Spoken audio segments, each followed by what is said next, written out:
नमस्कार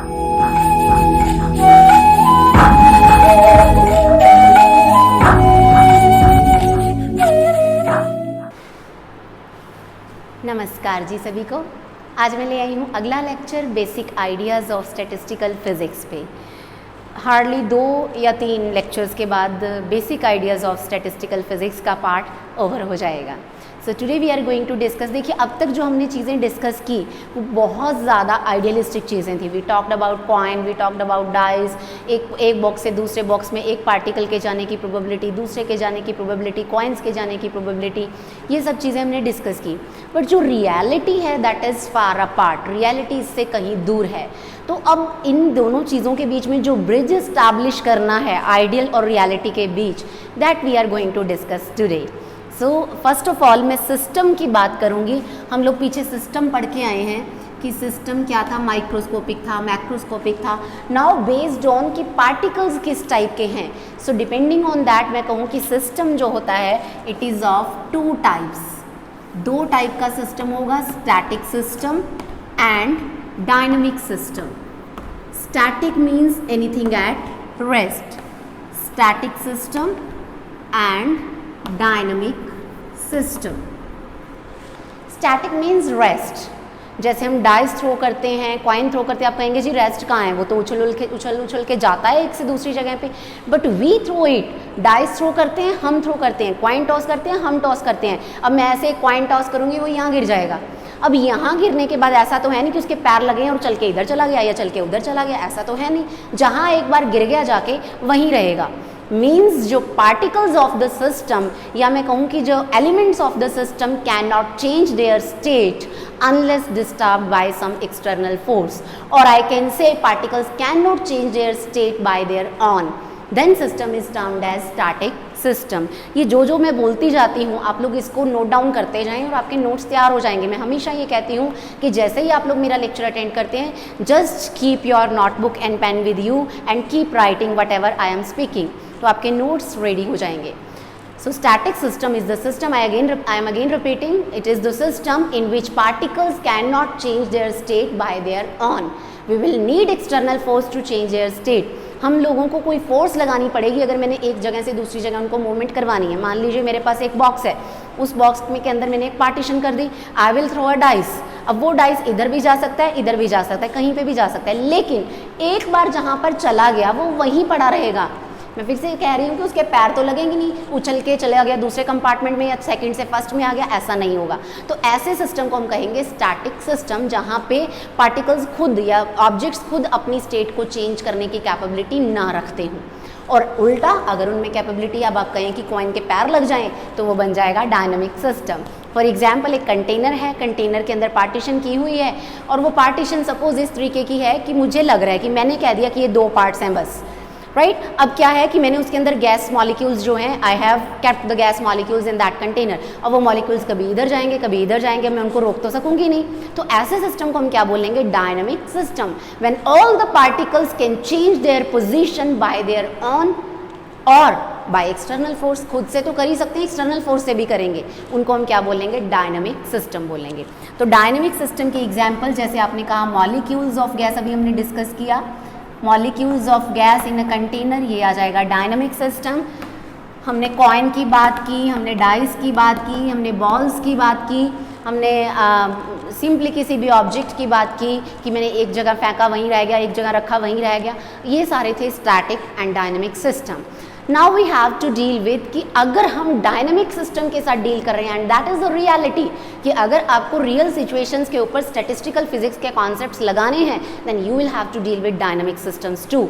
स्टैटिक तो हमने बात कर ली। अब स्टैटिक तो वो थे कि कॉइन हमने बनाया, डाइस हमने थ्रो किया, ये प्रॉब्लम्स थी। अब कहेंगे जी कि खेलने के अलावा और कहाँ पे हम डाइस यूज़ करते हैं, तो वो अरेंजमेंट्स की बातें थी कि कौन सी चीज़ कहाँ अरेंज होती है, क्या प्रोबेबिलिटी है, that we have done.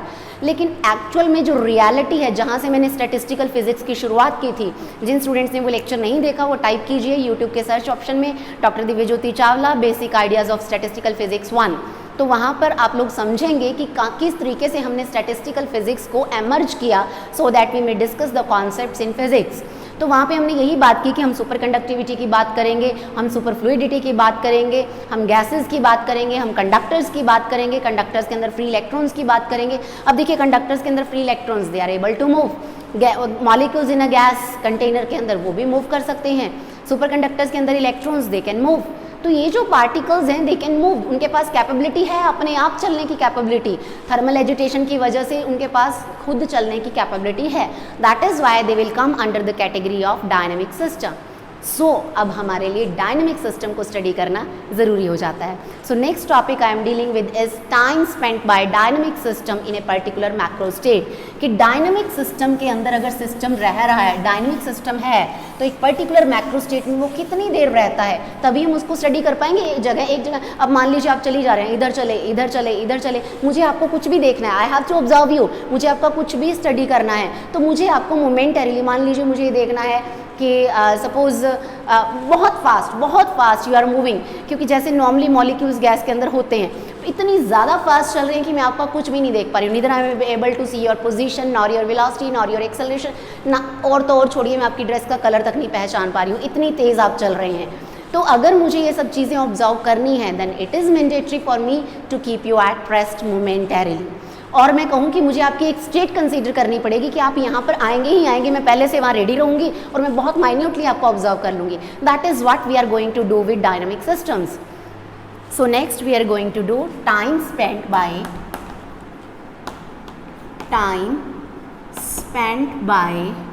Dynamic system in a particular macro state।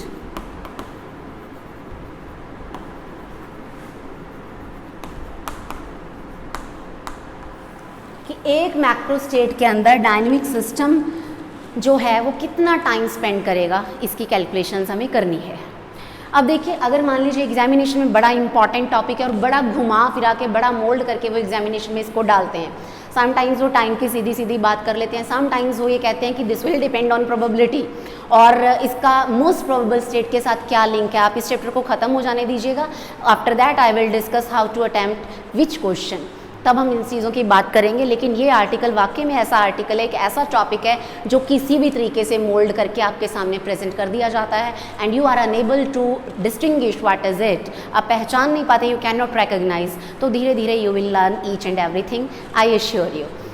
तो कीप स्टडिंग टिल देन। देखिए time spent by system, dynamic system है, first of all you will say what is a dynamic system. आप कहेंगे any system in which particles are able to move by their own और without application of any force is termed as dynamic system. अब आपने कह दिया तो आपको consider भी करना पड़ेगा। तो मैंने मान लिया, आप कहेंगे consider a container in which a gas is capped, उसके अंदर गैस के मॉलिक्यूल्स बहुत ज़्यादा प्रेजेंट है। आपने क्या किया, उस कंटेनर को दो इक्वल पार्ट्स में सपोज डिवाइड कर दिया। Consider a gas in a container which is divided into two identical compartments. Identical मतलब बिल्कुल सेम, ताकि मैं इक्वल प्रायोरी की बात भी कर सकूँ यहाँ पे। Till now I am doing that.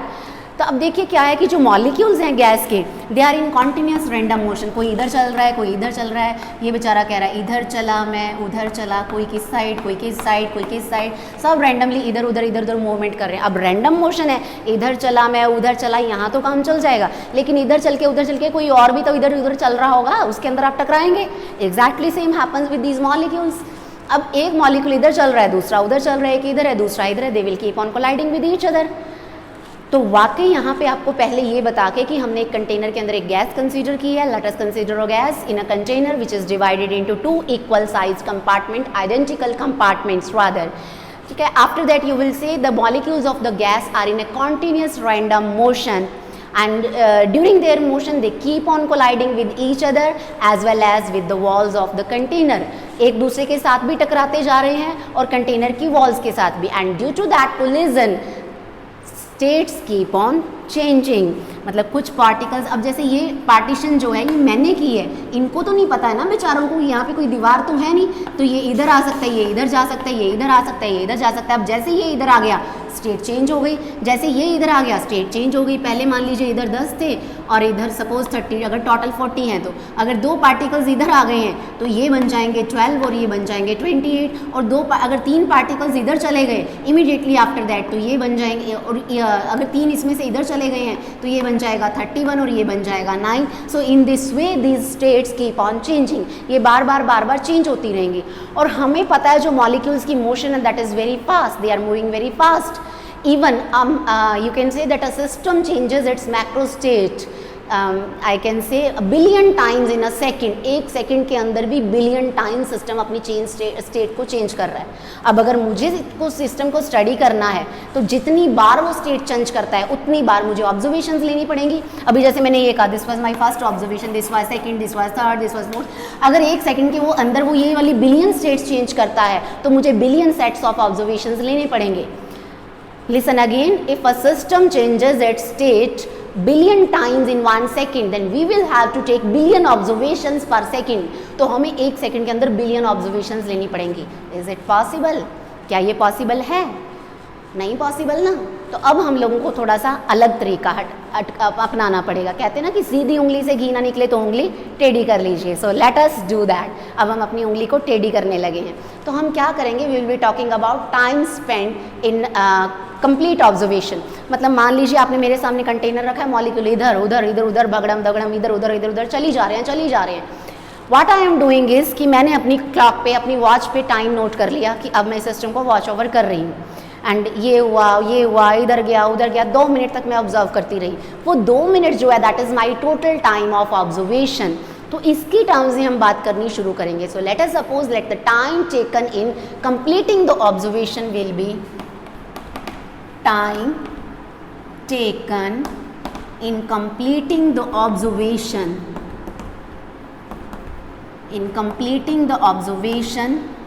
ये हमने मान लिया सपोज TOBS, मैंने सबस्क्रिप्ट डाल दिया, OBS स्टैंड्स फॉर ऑब्जर्वेशन, कि ये TOBS है। अब ये है कि एक मैक्रो स्टेट के अंदर भी बहुत सारी माइक्रो स्टेट्स होती हैं। अब मुझे तो पता नहीं कितनी है, मैंने मान लिया कि एक माइक्रो स्टेट के अंदर सिस्टम कितनी देर रहता है, TM टाइम रहता है। T मतलब टाइम, M लिखा सबस्क्रिप्ट में, मतलब माइक्रो स्टेट के अंदर। तो let the time spent by system in 1 micro state, let time spent by system in 1 micro state. मान लीजिए इस टाइम को मैंने कहा TM। अब नंबर ऑफ माइक्रोस्टेट्स कितनी है, दैट इज़ वेरी इजी। आप लोगों को पता है नंबर ऑफ माइक्रोस्टेट्स देखने का क्या तरीका होता है, number of compartments raise to power number of particles, हम पता कर लेंगे। तो अगर मेरे पास n माइक्रोस्टेट्स हैं, number of microstates in the system is equal to n। हमारी पूरी ऑब्जर्वेशन में सपोज n माइक्रोस्टेट्स प्रेजेंट है। So total time according to these two क्या हो जाना चाहिए, total time spent by system कितना हो गया, एक माइक्रोस्टेट में टाइम लग रहा है TM और माइक्रोस्टेट्स हैं कितनी n, तो टोटल टाइम कितना हो जाएगा n इंटू TM। यहाँ पे हम total time n into TM कह रहे हैं और यहाँ पे मैं टोटल टाइम TOBS कह रही हूँ कि मैं उतनी देर तक ऑब्जर्व करती रहूँगी उसको, that will be the total time. यानी कि ये दोनों टर्म्स आपस में क्या होनी चाहिए, equal to each other. So comparing 1 and 2 I will get 1 equal to 2. So TOBS will come out NTM। यहाँ से अगर मुझे TM लिखना है so it will be TOBS by N। TM की वैल्यू मेरे पास आ गई है TOBS by N। Let us suppose this is equation number 3। I have obtained time spent by system in 1 microstate। अभी तो ये आया मेरे पास, हमें फाइंड आउट करना है टाइम इन मैक्रो स्टेट। तो मान लीजिए I am considering the macro state N1 N2, मतलब N1 पार्टिकल्स इस कंपार्टमेंट में है, N2 पार्टिकल्स इस कंपार्टमेंट में है। सो कंसीडर मैक्रो स्टेट, कौन सी मैक्रो स्टेट कंसीडर कर रहे हैं हम, N1 एंड N2 की फर्स्ट कंपार्टमेंट में N1 particles and second compartment के अंदर N2 particles. So time spent by system in this macro state क्या हो जाएगा, time spent by system in this macro state, देखिए मैक्रो स्टेट के अंदर फर्दर ऑन माइक्रो स्टेट्स ही होती हैं। एक माइक्रो स्टेट के अंदर टाइम मुझे पता है TM है, और जितनी इसके अंदर माइक्रो स्टेट्स होंगी उससे मैं मल्टीप्लाई कर दूं तो मेरे पास टोटल टाइम आ जाएगा स्पेंट इन मैक्रो स्टेट। अब हमें पता है कि मान लीजिए एक मैक्रो स्टेट है, उसके अंदर ये 3 to 5 micro states are there. मुझे पता है कि एक माइक्रो स्टेट के अंदर सिस्टम 2 सेकेंड रहता है। हमने टोटल की बात की थी, तो 5 इसके अंदर टोटल है, तो टोटल कितना रहेगा 10 सेकेंड्स, 5 × 2। एग्जैक्टली सेम यहाँ पे। और माइक्रो स्टेट्स एक मैक्रो स्टेट के अंदर कितनी होती हैं, उसकी थर्मोडायनेमिक प्रोबेबिलिटी के बराबर। सो WN1 N2 × TM। फिर से देखिए time spent by system in macro state के अंदर सिस्टम कितनी देर रहा, उसके अंदर जितनी माइक्रो स्टेट्स हैं multiplied by time in 1 micro state. एक माइक्रो स्टेट के अंदर टाइम है TM और उसके अंदर माइक्रो स्टेट्स हैं कितनी WN1 N2। तो देखिए अब यहाँ पे टाइम स्पेंट बाय सिस्टम, इसको मैं TN1 N2 लिख लेती हूँ, time spent by system in macro state this one. तो WN1 N2 × TM की वैल्यू हम इक्वेशन 3 में से यहाँ पे पुट करवा देते हैं। तो ये वैल्यू कितनी है TOBS डिवाइडेड बाय N। अब ये N बेचारा डिनोमिनेटर में है, उठा के इसको कहीं पे भी रख दो, इस तरीके से रख दो, क्या फ़र्क पड़ता है। मल्टीप्लिकेशन में चीज़ें ये शेयर करते हैं, आप इसके साथ कंसीडर कर लें, व्हाट अ बिग डील। अब thermodynamic probability upon total number of micro states, या 1/n is probability of micro state. तो ये बेसिकली क्या बन गई हमारे पास, प्रोबेबिलिटी ऑफ मैक्रो स्टेट। हमने अपने पिछले लेक्चर्स के अंदर इसको डिराइव भी किया है। जिन स्टूडेंट्स ने वो लेक्चर नहीं देखा है, they will go to previous lectures and watch that lecture, then you will be able to understand this lecture. तो आपको समझ आ जाएगा कि ये फॉर्मूला हमारे पास क्या होता है, प्रोबेबिलिटी ऑफ मैक्रो स्टेट का। तो यहाँ से time spend by system in macro state किसके इक्वल आ गया, proportional to probability in that macro state. System के उस स्टेट के अंदर प्रेजेंट होने की प्रोबेबिलिटी के प्रोपोर्शनल है। क्वेश्चन पेपर में इस तरीके से भी आ जाता है, prove that time spent by system in a particular macro state is directly proportional to probability of that macro state. तो किसी भी तरीके से ये आपको क्वेश्चन पेपर में आ सकता है। In the very simple words we have discussed, और थोड़ा सा मोल्डिंग, थोड़ा सा घुमा फिरा के ये सब हम आगे डिस्कस करेंगे। तो on the basis of that numericals भी कई बार एग्जामिनेशन में आ जाते हैं, तो लेट अस डू दैट। इसके बाद सपोज ये फॉर्मूला आपको माइंड में रखना है कि TN1 N2 is equal to PN1 N2 into TOBS। PN1 N2 आपको पता है factorial N divided by N1 factorial N2 factorial, you can use that. अब मान लीजिए कि मेरे पास एक बॉक्स है, उस बॉक्स के अंदर 2 कंपार्टमेंट्स हैं और 200 मॉलिक्यूल्स इंक्लूज्ड हैं उसके अंदर। Consider a box is divided into 2 equal parts, identical भी लिखा हो सकता है, equal भी लिखा होता है, in 2 equal parts such that 200 molecules move in that box freely, in parts such that 200 molecules move freely with in the box. Box के अंदर 200 पार्टिकल्स इधर उधर किसी भी तरीके से मूवमेंट कर रहे हैं। अब आपको क्या करना है कि एक हाफ से दूसरे हाफ से पहले हाफ बड़ी आसानी से particles are able to go. You will have to calculate the time spent by the state, कोई भी स्टेट को किसी भी स्टेट से सपोज कैलकुलेट, चाहे आपको टाइम स्पेंड कह दे, जनरली रेशो आती है आपको एग्जामिनेशन में, calculate the ratio of time spend, ताकि उसे TOBS कैंसिल हो जाए। Calculate the ratio of time spent by system इन कौन कौन सी मैक्रो स्टेट्स कंसीडर करें हम, एक कंसीडर कर लेते हैं 105 और 95 क्योंकि 200 particles are there. 105 95 state 1 consider कर ली, एंड एक हम कंसीडर कर लेते हैं मोस्ट प्रोबेबल स्टेट। कौन सी होती है most probable state, n/2 n/2 50-50 की डिस्ट्रीब्यूशन, 200 है तो 100 की डिस्ट्रीब्यूशन हो जाएगी। अब देखिए हमें क्या करना है, we have to calculate the ratio of time spent by system in this macro state. यानी कि ये वाला time divided by most probable state means this much time. और टाइम का फॉर्मूला अभी आप याद कीजिए, हमने लिखा था T(n1) n2 is equal to P n1 n2 into TOBS। तो यहाँ पे क्या आ जाएगा, P 195 into TOBS divided by P 100 into TOBS। ये दोनों में सेम रहेगा, ये दोनों एक दूसरे को मार देंगे क्योंकि सेम चीज़ें एग्जिस्ट नहीं कर सकती हैं। अब हमारे पास क्या बचा, प्रोबेबिलिटीज़ की रेशो। और प्रोबेबिलिटी का formula P n1 n2 you know it is n factorial n1 factorial n2 factorial into 1 by 2 raised to power n if two compartments are there। तो यहाँ पे 100 फैक्टोरियल टोटल पार्टिकल्स 200 हैं, 200 factorial divided by 100 factorial 95 factorial into 1 by 2 raise to power 200।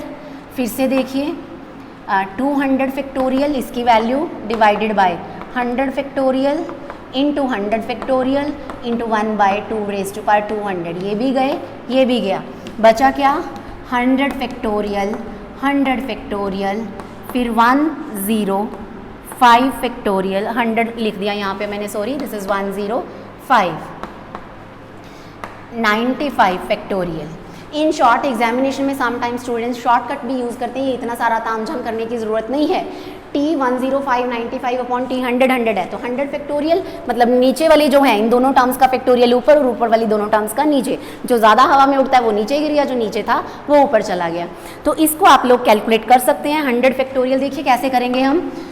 हाँ, एक 100 factorial को मैं 95 बना लेती हूँ। 100 into 99 into 98 into 97 into 96 into 95 factorial.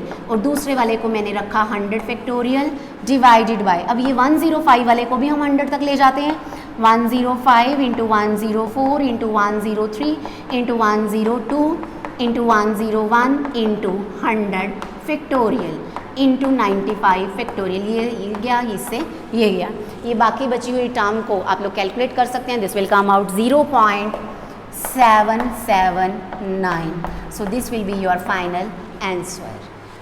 इस तरीके से आप लोग इन चीज़ों को कैलकुलेट कर सकते हैं। अब इसी तरीके से मान लीजिए मैं एक और ले लेती हूँ कि a box is divided into 2 equal parts and suppose 100 particles are able to move. Statement थोड़ी बहुत इधर उधर हो सकती है लेकिन चीज़ें यही रहेंगी। मान लीजिए 100 मॉलिक्यूल्स है, they keep on moving into the box, with in the box is इधर उधर suppose they are moving and you will have to calculate the ratio of time spent by system. अब मैं आपको डायरेक्ट मेथड से करके दिखाऊंगी। मान लीजिए आपने दो स्टेट्स ली हैं, 40-60 ले ली और 45-55 ले ली। 40-60 इन द स्टेट 40-60 एंड 45-55, 100 हो गया। 45, 55, 40 एंड 60 इनका आपको लेना है रेशो। तो हम लोग अभी शॉर्टकट मेथड लगा देंगे अपना T40-60 डिवाइडेड बाय T45-55। तो एक बार कैलकुलेशंस के लिए मैं लगा रही हूँ, अदरवाइज एग्जामिनेशन में आपको एक बार फॉर्मूला लिख के फिर आगे चलना पड़ता है। तो यहाँ पे देखिए 45 फैक्टोरियल जो नीचे था वो ऊपर चला गया, जो ऊपर था वो नीचे आ गया।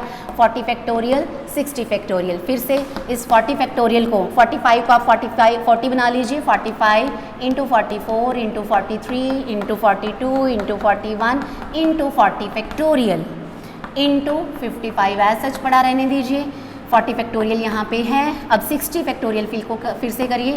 60 इंटू 55 तक लेके जाएंगे हम।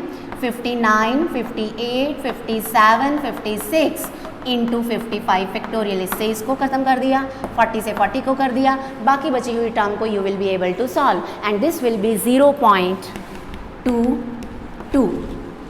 इसी तरीके से आपसे ये भी पूछा जा सकता है कि 49-50 का मोस्ट प्रोबेबल स्टेट के साथ रेशो लीजिए। Next question can be asked time spent by system in most probable state and 49-51। ये क्वेश्चन किसी पुराने यूनिवर्सिटी एग्जाम्स के अंदर आया हुआ क्वेश्चन है। तो अब देखिए बिल्कुल सेम स्ट्रैटेजी पे हमें चलना है। You will have to find T most probable कौन सी होती है, 100 पार्टिकल्स हैं, so it will be 50, 50 upon T 49 50। अभी मैंने मेथडोलॉजी बताई है कि जो डिनोमिनेटर में है वो ऊपर आ जाएगा, जो ऊपर है वो नीचे आ जाएगा।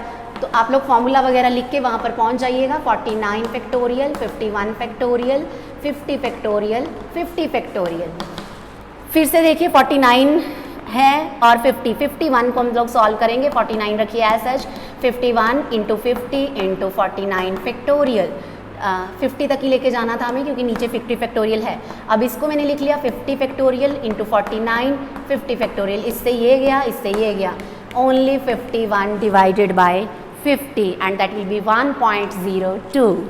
देखिए कितना आसान, 1.02। So this was all about time spent by system, dynamic system in most probable state. इसके अलावा कई बार एग्जामिनेशन में आपको आ जाता है फ्लक्चुएशंस क्या होती हैं। अगर मैं आप लोगों से नॉर्मल मीनिंग, डिक्शनरी मीनिंग पूछूं फ्लक्चुएशंस का, तो सोचिए क्या होगा। आप लोग बड़ा बोलते हैं कि ये फ्लक्चुएट हो रहा है, वो फ्लक्चुएट हो रहा है ना। पावर सप्लाई आती है घर में, कभी फ़ैन बढ़ गया, कभी कम हो गया, कभी स्पीड बढ़ गई, कम हो गई, तो आप लोग बोलते हैं जी फ्लक्चुएशंस आ रही हैं। तो क्या मीनिंग है फ्लक्चुएशंस का, आप लोग नोट डाउन करते जाइए as soon as I will keep on speaking. Listen to me very carefully. A dynamic system always tries to go from one state to another state, or it will always try to move from a state of lower probability to a state of higher probability, which will be the most probable state. So the deviations of any state from the most probable state are called fluctuations. So basically क्या होगा, if number of particles are very large then fluctuations will be very small. जो हमारा कल वाला previous lecture था basic ideas of statistical physics lecture number 11, उसके अंदर हमने वो फ्लक्चुएशंस जो एफ लिखा था हमने, fractional deviation, that was basically fluctuation. Rather मुझे वहाँ पे बताना चाहिए था, वो स्किप हो गया माइंड से, so I am including it today. तो फ्लक्चुएशंस बेसिकली क्या हो जाएंगी, the deviations of any state from the most probable state, उसको हम क्या बोलेंगे, फ्लक्चुएशंस। कि कितने, और ये क्या है, फ्लक्चुएशंस हमें कम करनी है तो हम क्या करेंगे, पार्टिकल्स को बढ़ाते जाएंगे। If you keep on number of particles increasing, fluctuations will go on decreasing. तो कई बार शॉर्ट क्वेश्चन पेपर में बन के आ जाता है व्हाट आर फ्लक्चुएशंस। तो अभी जो इतना कुछ भी मैंने बोला कि एक डायनेमिक सिस्टम एक स्टेट से दूसरी स्टेट में जाता है, लोअर टू हायर जाता है, तो वो जो चेंजेस आ जाते हैं, जो डेविएशंस आ जाती हैं, वो फ्लक्चुएशंस होती हैं। आप लोग उसको एज सच उसी फॉर्म में नोट कर लीजिए, वो आपकी डेफिनेशन हो गई। इसके साथ आप चाहें तो जो हमने पिछले लेक्चर के अंदर अपनी कर्व डिस्कस की थी फ्रैक्शनल डेविएशन की, दिस वन, हमने ये शो किया यहाँ पे कि ये जो फ्रैक्शनल डेविएशन है, जैसे ही नंबर ऑफ पार्टिकल्स दिस आप बढ़ाते हैं, this is n1 n2 n3 is greater than n2 is greater than n1, यहाँ पे रेशो थी प्रोबेबिलिटीज़ की, यहाँ पे था फ्रैक्शनल डेविएशन, तो ये कम होती जा रही है, peak goes on narrower and narrower. तो आप लोग इस कर्व को भी वहाँ पे ड्रॉ करके you can explain. So this was all about for today. Thank you so much.